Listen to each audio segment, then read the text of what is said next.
है ना। जी कुलदीप, और देखने वाली बात ये होगी कि इस पूरे मामले को लेकर क्या एक्शन लिया जाएगा। नजर बनाए रखिएगा। फिलहाल तमाम जानकारी के लिए बहुत शुक्रिया आपका। सीधा आपको उत्तराखंड लिए चलते हैं, जहां सीएम पुष्कर सिंह धामी क्या कुछ कह रहे सुनाते हैं।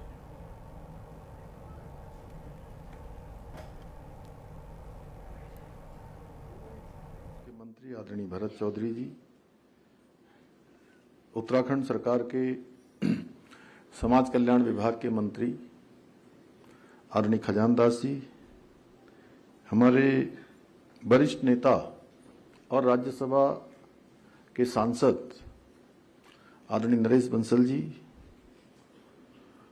रायपुर विधानसभा के हमारे बहुत ही सीनियर और कर्मठ विधायक आदरणीय उमेश शर्मा काऊ जी, हमारी कैंट विधानसभा की बहुत ही लोकप्रिय विधायक आदरणीय श्रीमती सविता कपूर जी, और सभी हमारे सचिव श्री धीराज गर्ब्याल जी, उनके सभी अन्य सहयोगी हमारे अधिकारीगण, और आज जिनके निमित्त ये बहुत ही शानदार कार्यक्रम यहाँ पर आयोजित हुआ है, ऐसे इस कार्यक्रम में उपस्थित स्वयं सहायता समूह की बहनें, हमारे अन्नदाता किसान भाई बहन, सभी युवा उद्यमी, मीडिया के हमारे मित्र, अन्य सभी महानुभाव, मैं आप सभी का आज के इस कार्यक्रम में हृदय से स्वागत करता हूं, अभिनंदन करता हूं।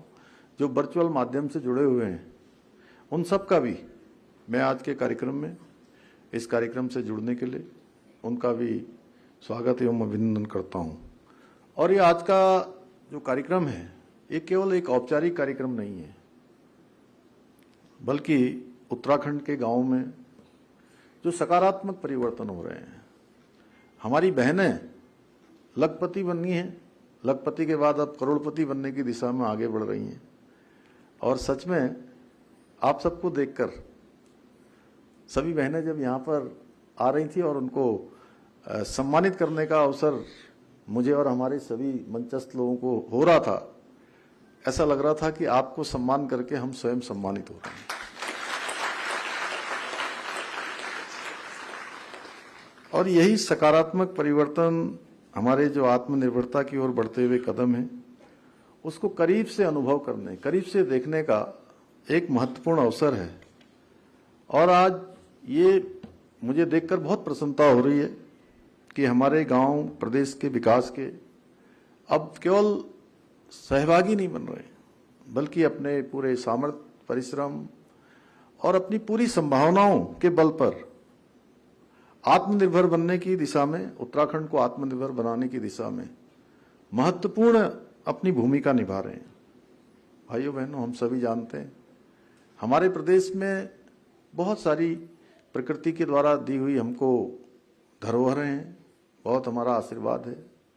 अभी जैसा भरत चौधरी जी ने बताया कि मैं अभी इससे पहले एक पलायन निवारण आयोग की बैठक में सम्मिलित होकर आप सबके बीच में आया हूं, और पलायन हमारे यहाँ की बड़ी समस्या के रूप में हमेशा से एक चुनौती हमारे सामने रहा है। लेकिन तब और अब में बहुत अंतर होता जा रहा है। अब आप जैसी बहनें जो काम कर रही हैं, इतने सुंदर सुंदर उत्पाद बना रही हैं। मुझे भी अभी देखिए कोई लिंगड़े का अचार देके गई, कुछ मुझे प्रसाद देके गई, कुछ अन्य जो है जो उनके द्वारा बनाए हुए अच्छे अच्छे पूजा स्थल थे, मंदिर थे। तो मैंने देखा कि वास्तव में जो भी उत्पाद आपके द्वारा बनाए जा रहे हैं, उनकी मांग आज देश और दुनिया में बढ़ रही है। और मैं आपकी इस मेहनत को, आपकी लगन को, आपके परिश्रम को और आपके स्किल को मैं नमन करना चाहता हूं कि कठिन परिस्थितियों में भी अच्छा काम कर रही हैं आप। आपके उत्पादों की पहचान बढ़ रही है, मांग बढ़ रही है। कठिन परिस्थितियां होते हुए भी आपके चेहरों पर जो मैं मुस्कान देख रहा हूं, सुकून देख रहा हूं, आत्मसंतोष का भाव दिख रहा हूं, और एक आत्मविश्वास भी मैं आपके चेहरों पर देख रहा हूं। जो बहनें पहले घर चलाती थी, अब घर परिवार तो चला ही रही हैं, घर परिवार के साथ साथ पूरा गांव भी चला रही हैं। पूरे प्रदेश की जो हमारी व्यवस्थाएं हैं, उन व्यवस्थाओं को चलाने में भी अपना योगदान दे रही हैं और कठिन से कठिन परिस्थितियों में आगे बढ़ रही हैं। हमारा प्रदेश का जो परिवेश है वो कठिन है और इन कठिन परिस्थितियों ने हमें सिखाया है कि राह चाहे कितनी भी कठिन क्यों ना हो, यदि इरादे मजबूत हैं तो हमको अपने लक्ष्य से पहुंचने पर कोई शक्ति रोक नहीं सकती है, कोई बाधा हमारे मार्ग में रुकावट नहीं पैदा कर सकती है। भाइयों बहनों, हमारे प्रदेश के उत्साही युवाओं में भी कुछ कर गुजरने की इच्छा है। हमारी साहसी जो मातृशक्ति है, उनके हाथों में हुनर है। हमारे जो किसान हैं, उनके पास कठिन परिस्थितियों में काम करने का अनुभव है। इतना ही नहीं, जो स्थानीय उत्पाद है, हमारे देश दुनिया के बाजारों तक पहुंच बनाने की उनकी पूरी क्षमता है। जरूरत केवल इस बात की है कि उनको एक सही दिशा मिले, हुनर को जो है सही पहचान मिले, सही आवश्यकता मिले और उनके जो सपने हैं, उन सपनों को नया अवसर मिले। इसीलिए मुख्यमंत्री उद्यमशाला योजना को आगे बढ़ाने का काम किया है। और मुख्यमंत्री उद्यमशाला ये पहले से भी चल रही थी, बहुत दिनों से चल रही थी और आप लोगों को भी इसका नाम ही नहीं पता होगा, क्या नाम था करके।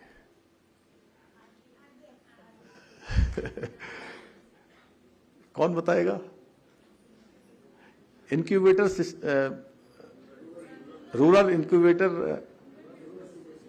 हाँ, तो उसको थोड़ा सरल नाम बना दिया हमने, ठीक है ना? उसका नाम थोड़ा बदल दिया था भाई साहब ने, तो हमें लगा कि नाम ऐसा होना चाहिए जो सबकी समझ में आसानी से आ जाए और ये क्या काम करती है, क्या काम ये हमारी उद्यमशाला करती है, इसमें क्या होता है, ये भी सबकी समझ में आ जाए। क्योंकि इसके पीछे हमारा हेतु है कि हमारे प्रदेश में हमारे युवा हैं, हमारे अन्य उद्यमी हैं या विभिन्न क्षेत्रों में काम करने वाले लोग हैं, सबको कोई ना कोई काम मिले और युवा विशेष रूप से वो रोजगार मांगने वाले न बने, ये रोजगार ढूंढ रहे हैं, बल्कि रोजगार उनको ढूंढे, उनकी योग्यता को ढूंढे कि उनके अंदर इतनी योग्यता है, इसलिए इनको ये भी रोजगार इनके लिए है, ये भी रोजगार इनके लिए, ये भी काम इनके लिए है। और अब हमारी जो महिलाएं हैं वो हर क्षेत्र में बहुत बड़ा योगदान दे रही हैं, गांव के साथ साथ आर्थिकी को मजबूत कर रही हैं। हमारे किसान बिचौलियों के बजाय अब सीधे उचित मूल्यों पर बाजार में अपनी उपज को पहुंचाने वाले बन रहे हैं, सीधे उनका कांटेक्ट हो रहा है। और मुख्यमंत्री जो उद्यमशाला है वो भी इसी सोच को धरातल पर उतारने का एक महत्वपूर्ण माध्यम है।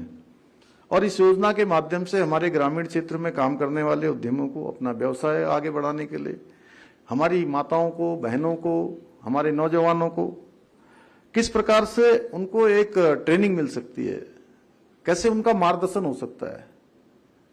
और चूंकि मैं जब भी बैठकों में जाता हूं तो मैं हमेशा एक बात कहता हूं कि हमको सोच वहां से शुरू करनी चाहिए कि मैं एक सामान्य परिवेश में रहने वाली हमारी बहन को उसके बारे में विचार करें, एक सामान्य परिवार में रहने वाले किसान भाई के बारे में, एक सामान्य व्यक्ति के बारे में विचार करें कि वो किस प्रकार से इस उद्यमशाला से ट्रेनिंग ले सकता है, किस प्रकार से कुछ सीख सकता है, कैसे बैंक में अप्लाई कर सकता है, कैसे अपना काम शुरू कर सकता है और काम शुरू होने के बाद कैसे अपने जो बनाए हुए उत्पाद हैं उनको बाजार में ले जा सकता है।